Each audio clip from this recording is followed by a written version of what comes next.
Et salut tout le monde, c'est MT, j'espère que vous allez bien car aujourd'hui dans cette vidéo je vais vous présenter ce boîtier. Il s'agit d'une Neso 1P de la marque Grandias. Grandias est une marque que je suis sûr à 95% voire 99% que personne d'entre vous connaisse.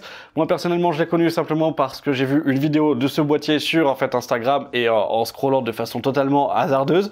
Je les ai vus sur Amazon et ce boîtier je l'ai acheté sur Amazon directement. C'est un boîtier qui m'a coûté 169 €. C'est un boîtier dual chambre et qui se place comme étant l'un des plus gros concurrents à l'heure actuelle sur le marché, par exemple du Height Y60 que je pense que vous connaissez ou même du Lienni. Pour ceux qui ne savent pas, les dual chamber ce sont tout simplement une architecture d'un boîtier que l'on a vu apparaître depuis, j'allais dire à peu près 5 ans finalement, avec l'apparition du Lienni PC011 et ses différentes déclinaisons, que ce soit en XL, en mini, en mesh. Là maintenant vous avez carrément la vitre directement au-dessus. Bref, ça reste une architecture de boîtier qui est quand même assez récente. Aujourd'hui il y a peu de boîtiers qui correspondent à cette architecture là. Vous allez avoir le Ximatec Aquarius Plus, on va avoir le Menhumnir, vous avez en plus le GT 502, vous avez quoi d'autre comme boîtier de ce type là, on va avoir aussi les H9 de chez NZXT. Bref, il y a quand même pas mal de types de ce boîtier et comme j'ai dit le Height Y60. Et là clairement le Grandias, pourquoi je l'ai acheté, c'est que le Height est un boîtier qui me faisait envie. Quand je l'ai vu, je me suis dit c'est la contrefaçon presque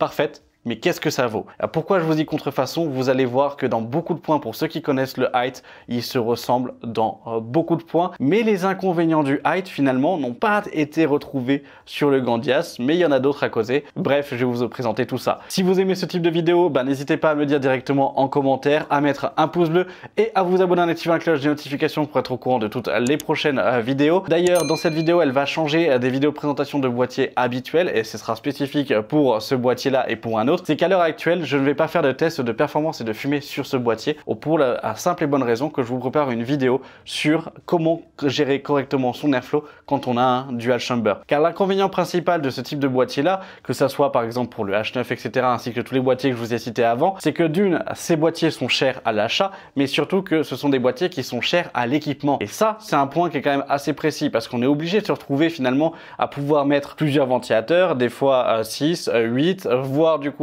passer à 9 ou 12 ventilateurs sur certains boîtiers, et clairement ça représente un budget. Alors, en sachant que déjà vous achetez un boîtier à 169 € voire 200 € en fonction de celui que vous achetez, ça fait quand même mal et c'est quelque chose à prendre en compte. Mais justement, je pense que dans la prise en compte de cette optique de budget, il faut aussi prendre en compte la partie performance, et c'est aussi pour ça que là je vais vous préparer une vidéo avec les différents airflow, avec les différents tests de positionnement de ventilateurs sur 2 voire 3 boîtiers dual chamber que j'ai à l'heure actuelle, parce que du coup j'en ai plusieurs et il y en aura d'autres présentations bien évidemment pour justement vous guider au mieux sur l'airflow. Donc c'est pour ça que dans cette vidéo j'ai préféré ne pas vous présenter le test de performance et autres pour pouvoir vous le présenter dans cette grosse vidéo d'airflow des dual chamber. Donc voilà, donc si vous souhaitez savoir ce que ça donne d'un point de vue performance, vous savez quoi faire avec l'abonnement et la cloche de notification, je le redis. Bref, sur ce on va directement attaquer par la présentation du boîtier, mais avant, vous connaissez la chanson. Cette vidéo est sponsorisée par le partenaire de la chaîne qui est VIP Your Siddiqui et c'est notamment grâce à eux que je peux acheter ce type de produit pour vous les présenter. Si vous connaissez déjà la chanson, je vous laisse ce timecode pour pouvoir passer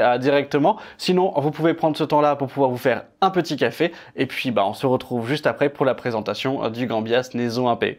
Et là, on se retrouve sur le site de VIP Your Siddiqui et ce qui va nous intéresser, ça va être les clés Windows 10. Donc là, il propose une clé Windows 10 Pro à 17,40 €. On fait acheter maintenant pour la mettre dans le panier. Puis on active avec la petite réduction, donc le code MHT18. Donc MHT18, vous cliquez sur accepter ou appliquer et ça vous fait la clé à 12,18 € à l'heure actuelle. Vous soumettez la commande. On va choisir le moyen de paiement. Moi, je passe par PayPal. Une fois que c'est fait et que c'est validé, et du coup, vous allez directement dans le User Center pour pouvoir voir où est votre commande. Après, vous cliquez sur voir la clé secrète. Vous avez le détail. Puis en dessous, vous avez obtenir la clé. Vous cliquez dessus et la clé apparaît. On va simplement faire un copier-coller. Puis, on va ouvrir les paramètres d'activation de Windows. Vous allez coller la clé donc dans le champ pour pouvoir saisir la clé d'activation de Windows tout simplement, puis vous cliquez sur activer. Là ça va chercher pendant quelques secondes et après votre Windows est activé. Mais ce qui va aussi nous intéresser, ça va être les clés Office pour le pack Office, donc Word, Excel, etc.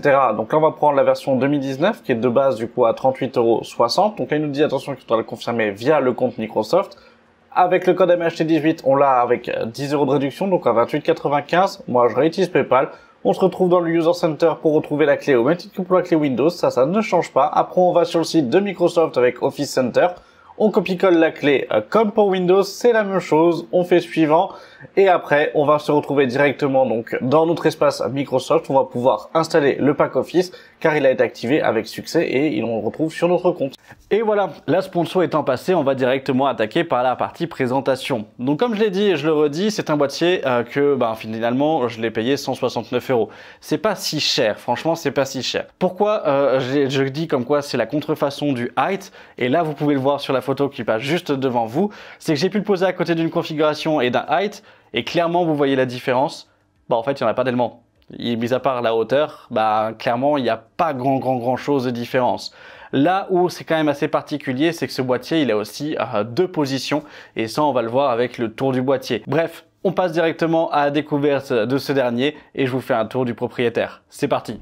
Et donc là, comme vous pouvez le voir, on se retrouve directement avec donc le Neso 1P de chez Grandias. Comme vous pouvez le voir, on a quand même un très beau boîtier. Vous avez pu le voir aussi avec la photo du Height, il est quand même assez grand. C'est pas un petit boîtier, franchement on n'est pas sur un petit boîtier et il est surtout très large. Clairement, il est quand même assez large, donc ça c'est quelque chose à prendre en compte. La particularité de ce boîtier, et ça on va le voir après, c'est qu'il a deux positions en fait physiques que l'on va pouvoir avoir en fait sur ce dernier. Soit vous avez donc la position debout comme ça, soit on va tout simplement pouvoir ici sur le côté y visser donc les pieds pour pouvoir le mettre à l'horizontale. Donc clairement, ça reste un boîtier qui offre quand même pas mal de possibilités, et les points négatifs de ce boîtier vont arriver aussi avec ces possibilités-là. Première chose qu'on va avoir sur l'avant et sur la partie réellement visible. Donc là, on va avoir l'étiquette bien évidemment, mais ça sera enlevé. C'est qu'ici, vous avez un bouton. Ce bouton permet tout simplement d'ouvrir la porte. Cette porte-là est une porte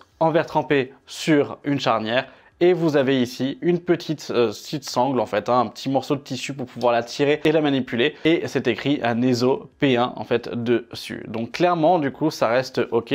Ça y est, depuis le début du coup je dis 1P mais finalement c'est P1. Ici donc vous avez la porte que vous pouvez ouvrir directement comme ceci. Et on peut aussi ouvrir donc la porte sur le côté. Je vais juste enlever l'étiquette proprement du bas du boîtier, donc l'étiquette de protection. Et ça nous permet d'ouvrir la porte entièrement. Ça clairement c'est l'un des points les plus avantageux de ce boîtier car il permet vraiment de pouvoir être entièrement ouvert et on peut faire toutes les manipulations qu'on veut dedans. Franchement, c'est quand même très agréable. D'un point de vue par contre qualité de matériaux, là globalement c'est vrai que ce sont les portes qui font le soutien et comme vous pouvez le voir, ça penche un petit peu. Après, c'est quand même très robuste, d'accord? C'est pas quelque chose où là en fait, je vais pas dire que vous pouvez vous asseoir dessus, mais clairement ça reste quand même quelque chose de très robuste et qui sera fiable d'un point de vue technique. Ici à l'intérieur, on va pouvoir retrouver la notice qui est quand même complète et qu'on en parlera juste après, ainsi que tout le bundle pour les fixations.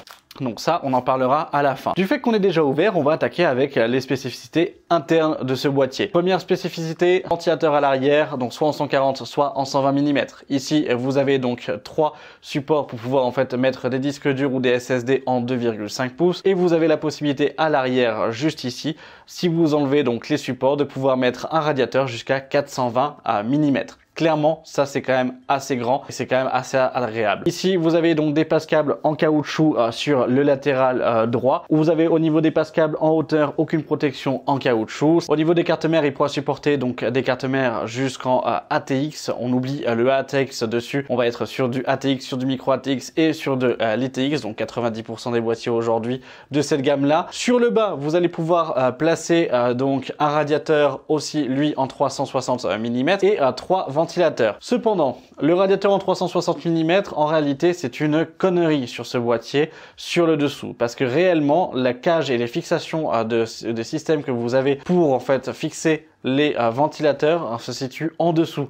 Ce qui fait que si vous mettez un radiateur, malheureusement, il faudra le positionner par le dessus pour pouvoir avoir les tubes, par exemple, qui ressortent, notamment pour un AIO ou en fait pour du water cooling custom, qui visuellement parlant est quand même pas évident et surtout vous avez un décalage que l'on voit pas en fait à l'image, mais vous avez un décalage de quelques millimètres ou plutôt même centimètres, il y a facilement 1 centimètre entre la fixation des ventilateurs et la grille du dessus. Donc c'est vrai que malheureusement, ça sera pas du coup le type de boîtier que je vais directement conseiller si vous souhaitez faire du water cooling custom avec 3 radiateurs ou 2 radiateurs avec un en haut et un en bas. En parlant du haut, on va pouvoir lui placer aussi donc jusqu'à 320 mm pour pouvoir en fait les fixer, et comme vous pouvez le voir avec le rebord, en fait on voit rien. Il y a à l'heure actuelle un peu plus du coup d'un doigt, un doigt et demi de décalage. Donc typiquement si vous mettez un radiateur, j'allais dire classique d'AIO, on verra simplement en fait le début des ventilateurs et le milieu. Donc clairement ça fait quelque chose qui est aussi assez visuellement parlant, qui peut rester très épuré, et ça c'est quand même assez agréable. On va fermer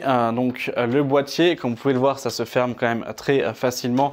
Il n'y a aucune difficulté pour pouvoir en fait le clipser et tout se ferme correctement.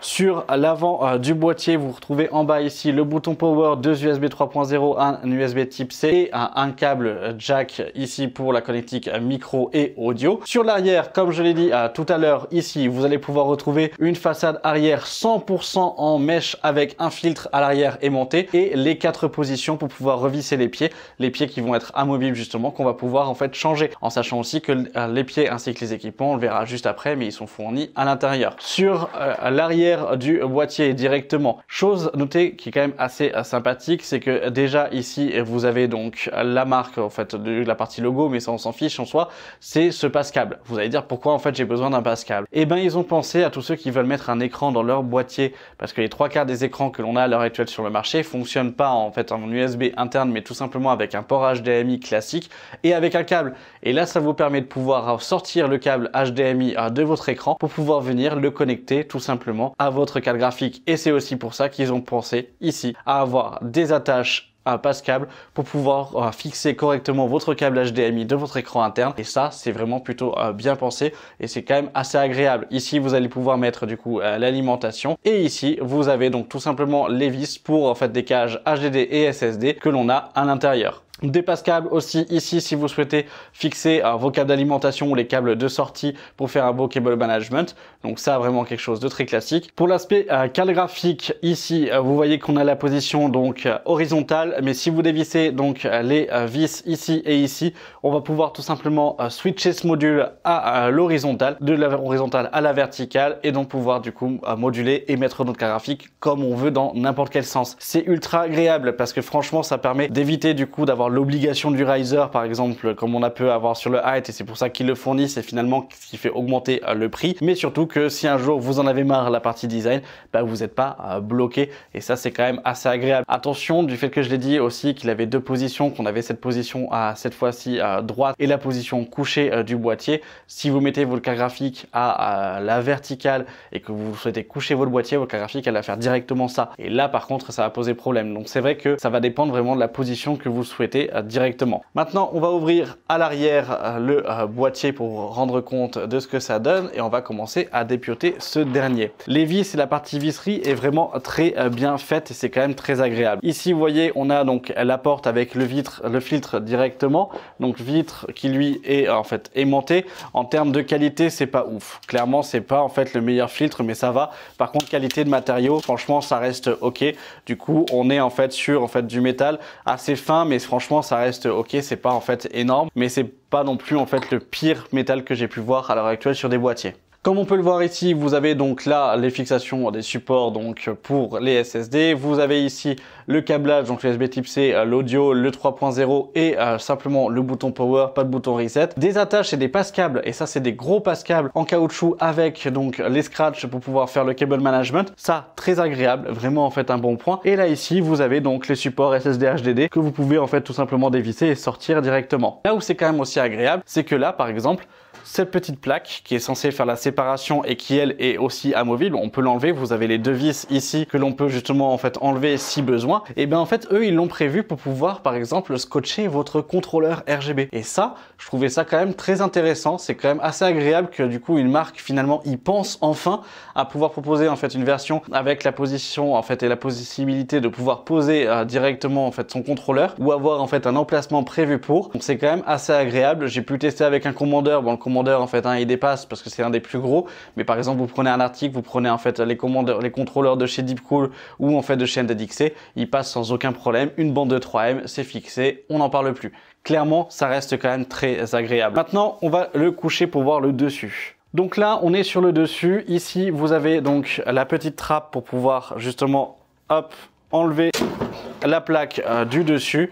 Et franchement, la plaque du dessus, elle est lourde. On est sur du métal complet. Franchement, c'est quand même assez lourd. Et ici, vous avez le filtre. Par contre, point négatif de ce boîtier, le filtre sur le dessus ne s'enlève pas. Il est directement compris dans la plaque. Donc, ça va demander un entretien un peu plus précautionneux de cette partie-là. Donc ça va être l'un des défauts. Maintenant, on va avoir donc ici l'aspect montage pour le dessus. Comme vous pouvez le voir, vous avez des vis qui sont partout ici. C'est simplement que ça, c'est une cage. C'est-à-dire que ça vous permet d'avoir les radiateurs, par exemple, ou les ventilateurs ici et mettre le radiateur à l'intérieur ou à l'inverse. Et ça, c'est quand même aussi bien pensé en sachant qu'on peut externaliser finalement son montage. C'est-à-dire qu'on peut très bien dévisser la fixation, faire son montage à l'extérieur, pour après le venir simplement le raquer ici. Par contre, quelque chose que j'ai pas compris, je comprends pas d'ailleurs du coup toujours pas, c'est ça sert à quoi? Franchement, j'en sais rien. Il n'y a pas de trappe, il n'y a pas de trou, il n'y a rien du coup au niveau du boîtier. Je me demande réellement en fait à quoi ça sert. Je trouve ça limite un petit peu dommage. Par contre, point positif, c'est que ici, vous avez donc ici et ici deux trous pour pouvoir faire passer les câbles si vous mettez vos radiateurs à l'intérieur. Et au niveau de ces câblages là, après on va pouvoir du coup les faire passer par les câbles d'entrée donc de la carte mère et du support carte mère principal. Cependant, ce qui là aussi est dommage et un problème pour moi de conception directement, c'est que ces trous là, ils sont bien placés, mais pourquoi t'as pas fait les mêmes trous derrière? Voilà. Pile derrière, vous n'avez pas les mêmes trous. Donc c'est vrai que ça vous oblige en fait finalement à faire passer vos câbles là et à les faire ressortir un petit peu pour les faire tomber du coup dans le bon passe-câble. Donc c'est vrai que ça fait un petit peu de perte de longueur au niveau du câblage pour les ventilateurs. Je rappelle que c'est quand même un grand boîtier, que les ventilateurs ils n'ont pas des câbles illimités et malheureusement bah du coup c'est un petit peu un inconvénient pour moi. Maintenant, on va passer au dessous du boîtier. Donc là, vous voyez, vous avez les pieds en fait directement. Et ça, c'est l'un des premiers défauts que je vais pouvoir y ressortir. C'est que vous voyez, du fait que les pieds sont amovibles, bah en fait, vous avez simplement une vis qu'on vient dévisser, on vient sortir le pied. Sauf que là, sur les 4 pieds, juste au déballage et au test que j'ai pu faire, j'ai déjà perdu en fait les 2 caoutchoucs que l'on a à l'heure actuelle sur le boîtier. C'est très chiant, franchement, c'est très chiant. Il y en a qui sont fournis en plus, donc ça, c'est bien. Mais le jour où on a tout perdu, qu'est-ce qu'on fait? Voilà, c'est vrai que c'est un peu dommage et ça pour moi c'est un point négatif. Maintenant, on va enlever la plaque et comme vous pouvez le voir, la plaque, donc elle vient s'enclipser sur les pieds. Cette fois-ci, là, on n'est pas sur du métal, on est sur du full plastique. Alors plastique certes d'une bonne qualité. Le filtre anti-poussière, pareil, il est fixé sur la plaque, on va pas pouvoir l'enlever. Et ça, bah, c'est toujours le truc un petit peu plus dommage. Ici, comme vous pouvez le voir, donc on va pouvoir enlever les pieds comme j'ai dit précédemment. Et là, on se retrouve avec l'aspect fixation du dessous. Donc vous voyez ce que je vous disais tout à l'heure avec l'écart entre la plaque du dessous et les ventilateurs, bah, en fait, il est là. Et vous voyez qu'on a cette partie-là en fait d'écart. Le point positif qu'on va pouvoir avoir, c'est que les ventilateurs au niveau de la fixation, il y a en fait du déport ici, donc ça nous permet de faire passer les câbles tranquillement. Et là, c'est bien prévu, le trou passe toutes les cloisons et on peut mettre tous les câbles et faire passer tous les câbles directement ici. Donc ça, c'est quand même assez sympathique. Et après, donc, vous pouvez mettre en fait vos 3 ventilateurs en 120 mm directement ou un radiateur en fonction de ce que vous souhaitez. Et vous le voyez aussi, la plaque du dessus, elle est pré-percée pour pouvoir aussi en fait pouvoir accueillir d'autres équipements, notamment par exemple des pompes de water cooling ou en fait différents ventilateurs. Donc ça, c'est aussi quelque chose d'assez agréable. Et là, on en vient à la position que je voulais, même si là, il est un petit peu déshabillé. Finalement, vous avez la position donc horizontale du Neso 1P. Et franchement, comme ça, imaginez-vous une configuration. Ventilateur ici, ventilateur là, la config, la belle carte graphique posée, c'est quand même très joli, je trouve, et que c'est quand même assez astucieux. Là où ça va être un point négatif, et c'est pour ça aussi que je pense qu'ils ont mis la languette, parce que comme vous avez pu le voir avec le bouton tout à l'heure, à peine appuyé, la porte elle s'ouvre. Là, cette fois-ci, la porte s'ouvre pas. C'est-à-dire que du coup, je suis obligé de tirer la languette pour pouvoir le sortir. Donc j'ouvre ma porte complètement, mais j'ai pas de frein, j'ai rien. Donc si je la lâche, là elle tombe de l'autre côté, elle est cassée. Ça, c'est pour moi en fait un défaut. Il aurait fallu avoir un frein ou quelque chose qui permette de pouvoir retenir en fait à ce moment-là la porte. Un petit outil comme les trucs qu'on a par exemple pour les capots de voiture. Voilà, c'est bête à dire, mais pour moi là du coup c'est un point négatif, c'est que si on doit mettre les mains dedans, bah il faut faire surtout attention en fait à pas lâcher la vitre parce que là vous la perdez toute seule et là elle est cassée. Par contre, point positif, c'est la partie avant. Donc là, je vais reposer juste la vitre ici pour pas en fait casser donc cette vitre là. C'est que ici quand je l'ouvre, je ne sais pas si vous le voyez correctement, mais en fait, ça lève le boîtier. Ça le surélève un petit peu. Et ça, c'est quand même aussi agréable. Et là, si on veut travailler dedans, bah, on peut mettre tout ce qu'on veut dedans, on peut travailler, etc. On n'est pas du coup limité et ça, c'est quand même ultra agréable. Donc pour le style, le fait d'avoir les deux possibilités de positionnement, et ben je trouve que c'est ultra intéressant et je le rappelle que c'est quand même un boîtier qui est à 169 €. Et clairement pour 169 € en termes de qualité physique, ben franchement ça reste quand même bon, hein. On n'est pas du coup sur un petit boîtier, on n'est pas sur quelque chose de cheap et c'est quand même très agréable de voir ça. Et donc là on passe à l'aspect bundle. Avant d'attaquer avec la partie visserie, on va attaquer avec la partie notice. Et comme vous pouvez le voir, on a une très grande notice des pliantes. Franchement, qui est quand même très bien expliqué. Vous avez toutes les possibilités. Vous pouvez vraiment tout en fait faire au niveau de la partie vraiment donc clips et la partie manipulation. Vous avez le contenu aussi du bundle qui est expliqué, des accessoires, et ça, c'est pas tout le monde qui le fait. C'est quand même assez agréable. Et franchement, vous avez tout. Vous avez tout pour le positionner, comment on fait pour pouvoir retourner l'écart graphique, comment on fait pour pouvoir placer l'alimentation. Vous l'avez justement en fait ici, donc la control box pour pouvoir en fait attacher votre contrôleur ou autre. Donc ça c'est quand même assez agréable. Un petit QR code si vous le souhaitez pour aller directement sur le site. Franchement, c'est quand même très appréciable d'avoir une notice qui soit aussi bien détaillée, mais surtout que c'est que des images. Et oui, si vous ne souhaitez pas lire, voilà, que vous aimez pas lire par exemple et que vous préférez les BD, bah là c'est parfait pour vous. Non, franchement, clairement, ça reste du coup quand même assez agréable d'avoir du coup une notice qui soit en fait finalement bien faite et qui explique tout sur le boîtier, pas comme certains boîtiers où malheureusement, bah là on va se retrouver un peu à la rue pour beaucoup de choses. Ici, on va avoir le packaging donc de Gandias et à l'intérieur, on va déjà retrouver ce petit outil. Ce petit outil, qu'est-ce que c'est? C'est tout simplement donc un support pour carte graphique. Hop, alors le sachet est merdique, clairement.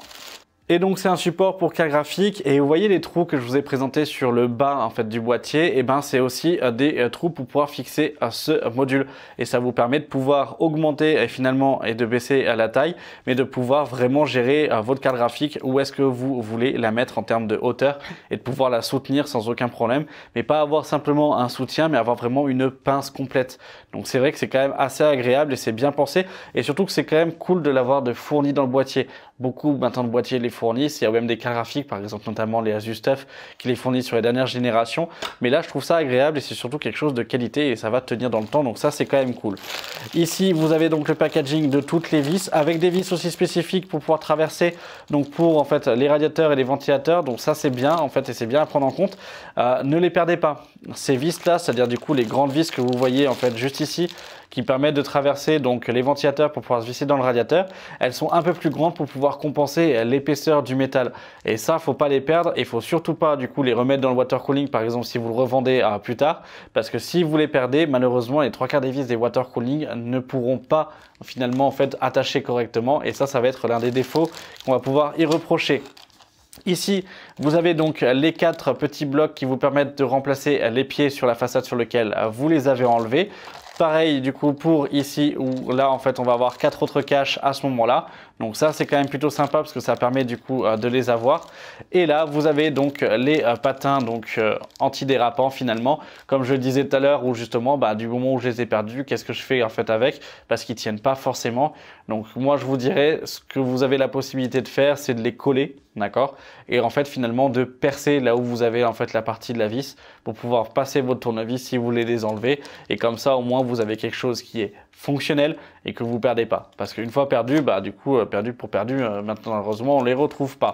Voilà, donc franchement un bundle qui est quand même bien équipé, ça reste quand même assez agréable et c'est quand même cool, et franchement ça reste bon. Et moi ce qui va m'intéresser surtout, ça va être l'aspect notice qui est quand même très bien expliqué et qui est quand même assez agréable. Et donc là on a pu, et j'espère que vous avez pu apprécier le tour en fait de ce boîtier. Clairement ça reste pour moi un très bon boîtier. Cependant, comme je l'ai dit au début, on va passer un peu en revue les points positifs et les points négatifs. J'allais dire les deux critères de points négatifs que je vais pouvoir avoir en l'encontre de ce boîtier, ça va être beaucoup plus d'un côté qualitatif et des défauts de conception, mais qui sont tous les deux mineurs. Franchement, pour ce boîtier-là, à 170 €, ça reste un boîtier qui est très bien, qui est très bien abouti, qui est quand même bien conçu, qui offre pas mal de possibilités et qui qualitativement parlant correspond à son prix. Donc franchement, si vous l'achetez, vous serez pas en fait sur une perte d'argent. On va pas acheter une babiole, vous n'allez pas acheter en fait un petit boîtier merdique finalement. Vous achetez quand même en fait un bon produit et vous êtes quand même sur quelque chose de qualitatif. Là où j'en viens sur l'aspect donc des Défaut, comme je l'ai dit, les patins en caoutchouc. Voilà, ça, hop, pour pouvoir vous leur montrer. Les patins en caoutchouc que l'on perd, etc. Ça, pour moi, c'est un défaut qualitatif. C'est un défaut peut-être aussi de conception, dans le fait que le fait de chaque fois les enlever, les décoller, etc. pour pouvoir dévisser le pied, même si c'est pas ce qu'on fait tous les jours, je le comprends. Mais c'est vrai que ça peut être un petit peu chiant. Donc c'est vrai que ça, c'est dommage. Le fait d'avoir aucune retenue pour la vitre quand on est à la position donc horizontale comme celui-ci, du coup, pareil, c'est un petit peu dommage. Mais bon, ça après, ça peut se comprendre aussi. La petite languette là que vous voyez du coup juste ici pour pouvoir soulever la vitre, je trouve que en fait on y met juste deux doigts, donc enfin deux doigts, on pince donc un doigt de chaque côté pour pouvoir la tenir. Je trouve que c'est peut-être un petit peu trop léger. On aurait préféré peut-être soit avoir un accessoire où on vient clipser la porte, par exemple avec une poignée en fait, tout simplement, hop, pour pouvoir l'ouvrir et la manipuler beaucoup plus facilement, ou tout simplement une languette un peu plus longue. Pourquoi pas, ça peut être quelque chose. Et des pistes d'amélioration qui peuvent être intéressantes. Le fait que ici en bas on s'assoit que du plastique, que ça soit pas du métal en fait comme sur le dessus, c'est une baisse de qualité, mais c'est pas énorme en fait non plus. Voilà, pour moi ça va être ces parties là pour l'aspect vraiment plus qualitatif. Dans l'aspect conception par contre, là on a deux trois choses à dire quand même un peu plus poussées. Là ce qui va poser problème sur l'aspect conception dans les points négatifs, ce sont les filtres et pour l'entretien. Le fait d'avoir des filtres anti-poussière qui soient directement fixés sur en fait les plaques, malheureusement, si vous avez la poussière qui est directement mise à l'intérieur et en fonction de notre environnement plus ou moins poussiéreux, le problème c'est que du coup au niveau de l'entretien c'est compliqué parce que vous pouvez pas l'enlever. Au niveau du coup du nettoyage, pareil. Si vous voulez le souffler et que vous le percez par exemple ou que vous venez en fait à le casser, pareil, vous pouvez pas le remplacer. Ce sont pas des pièces du coup qui sont en fait changeables. Le seul filtre anti-poussière que l'on a qui peut être amovible, c'est celui du dessous. Donc finalement en fait de l'arrière en fonction de la position. Et clairement pour moi ça c'est un point négatif parce que malheureusement on va pas se retrouver à avoir quelque chose qui soit qualitativement parlant facile à l'entretien et qui soit physiquement du coup agréable à utiliser. Donc ça vraiment pour moi ça va être un petit peu un défaut et finalement ça peut se comprendre ce défaut là, pourquoi il intervient sur ce type de boîtier, parce que ce sont quand même des produits qui finalement sont quand même assez jeunes, avec des marques qui sont jeunes sur le marché et dans la conception de façon globale, et c'est vrai que ce sont des choses qui ont déjà été prises en compte par toutes les autres marques. Donc voilà, je pense que ça peut se comprendre et en même temps ça peut aussi se comprendre d'un point de vue tarification parce que ça coûte moins cher. C'est bête à dire mais ça coûte moins cher, c'est qu'une seule et même pièce avec à l'intérieur un filtre plutôt qu'avoir la pièce donc de carrosserie si on peut dire ça, plus le filtre à côté aimanté. Voilà, donc ça peut se comprendre aussi d'un point de vue tarification. Point négatif, en problème de conception, comme je disais, ce sont les passes-câbles que l'on a pour les ventilateurs du haut qui sont pas alignés pour en fait les trous des ventilateurs. Bon, c'est mineur. Franchement, c'est mineur, il n'y a pas grand chose en fait dessus à dire. Autre point où là, j'allais dire du coup d'un point de vue, et là on va attaquer sur l'aspect beaucoup plus positif de ce boîtier, c'est que à l'heure actuelle, pour moi, c'est l'un des boîtiers qui est quand même l'un des plus agréables à utiliser et à monter. J'ai pu monter 3 configurations dedans, je vous le dis tout de suite, et de toute façon vous le verrez pour le test de l'airflow, parce que c'est déjà filmé. Donc c'est aussi pour ça que je ne fais pas une présentation là dans cette vidéo, parce que vraiment, je vais en faire une vidéo dédiée en fait sur Dual Chamber et sur ce type d'airflow là. Mais clairement, ça reste pour moi un très bon boîtier. Pour ceux qui sont des métiers manuels et qui vont comprendre typiquement des mécaniciens ou même en fait des informaticiens ou autres en fait dessus, ou tous ceux qui ont affaire, j'allais dire, à de la visserie en fait physiquement, il y a un détail qui pour moi en fait est quand même ultra en fait important si on peut dire ça, c'est que d'un point de vue qualité de visserie, ça reste ok. Vous vissez, ça se déforme pas. Vous vissez, vous n'avez pas direct en fait une vis foirée, etc. Vous utilisez les vis qui sont en fait dessus. Les vis, ce sont des belles vis à main en fait comme vous pouvez le voir. On se retrouve vraiment en fait avec des grosses vis à main qui sont ultra agréables et qui prennent bien en fait en main. Et quand vous voulez les visser, ça se foire pas. Alors ça, il y a des confrères qui vont en fait un peu qui se foutent de ma gueule quand je dis ça à chaque fois. Mais clairement, qu'est-ce que c'est rageant de se retrouver avec une vis qu'on n'arrive pas à visser correctement. Qu'est-ce que c'est rageant de se retrouver à avoir avec un produit limite neuf, enfin ou même limite en fait neuf à 100%, de prendre la vis, de faire toc et de se retrouver déjà du coup avec du métal en fait de plié ou avec du métal de froissé. Franchement, ça je pense que certains vont peut-être me comprendre et c'est clairement énervant. Franchement, c'est vraiment clairement énervant et ça, un truc où justement moi dans la qualité de matériaux, je trouve ça très important dans le cas d'un boîtier ou d'un équipement, d'avoir quelque chose qui soit bien fait, qui soit bien fini et qui surtout en fait soit qualitativement assez important. Là, clairement, pour moi, c'est cool. Le fait d'avoir le double positionnement pour la cale graphique, ce qui n'est pas le cas par exemple pour le height, c'est génial. Le fait que aussi au niveau de l'espacement pour cette dernière, et c'est quelque chose où là justement en fait on montrera aussi dans la vidéo Airflow, le fait de pouvoir le déplacer et d'avoir toutes les équerres à l'heure actuelle PCI vous permet de pouvoir mettre votre carte graphique en fonction de la profondeur que vous voulez. Alors bien évidemment, vous allez vous retrouver avec un facteur physique, ça va être la carte mère derrière.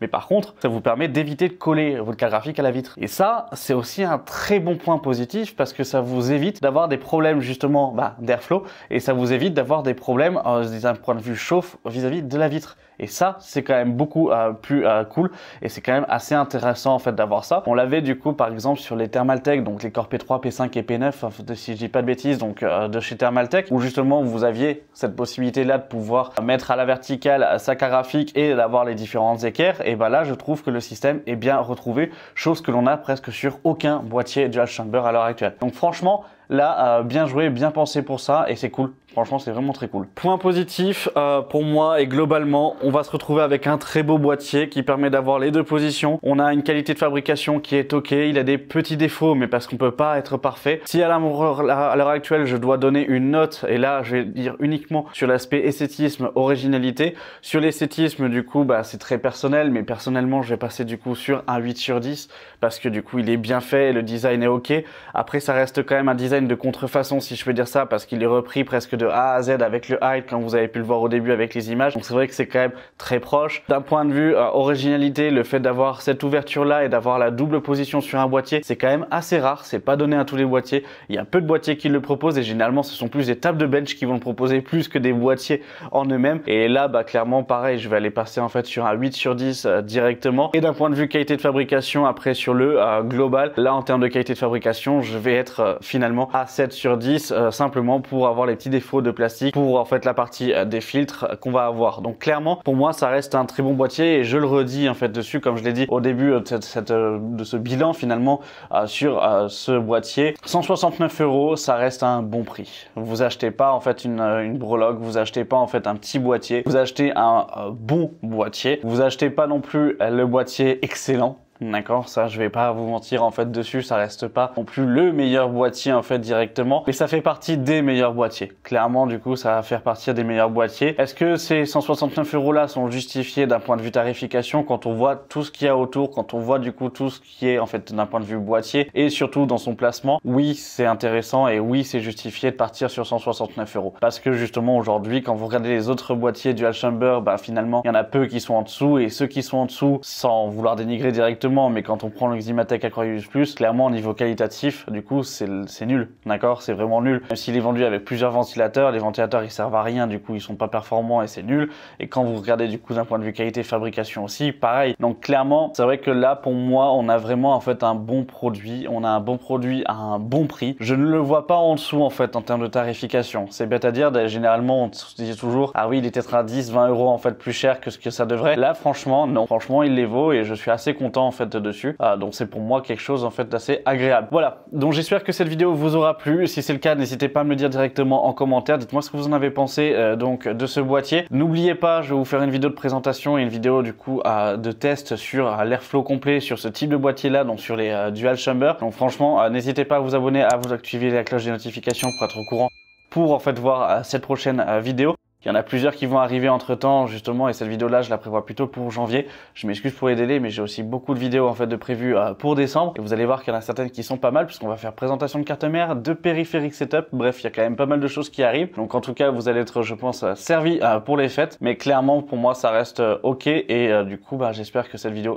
vous aura plu. Merci d'avoir regardé la vidéo jusqu'à la fin. Vous savez quoi faire pour me soutenir avec le pouce bleu et dites-moi en commentaire ce que vous en avez pensé, je le redis, mais c'est important pour moi d'avoir votre avis même si je réponds pas en fait à tous les commentaires etc parce que j'ai vraiment très peu de temps finalement dessus. Je le ferai pendant les vacances de Noël, ça c'est sûr, mais n'hésitez pas en fait dessus, ça me permet moi en tout cas de les lire, je les consulte tous les jours, je les ai sur le téléphone donc je les vois apparaître, donc n'hésitez surtout pas, c'est important pour moi d'avoir vos retours plus qu'un like finalement, du coup le commentaire vaut plus pour moi en fait que le like. Bref voilà, merci d'avoir regardé la vidéo jusqu'à la fin, je vous dis à la semaine prochaine pour une vidéo tech sur la chaîne, c'était MT, salut.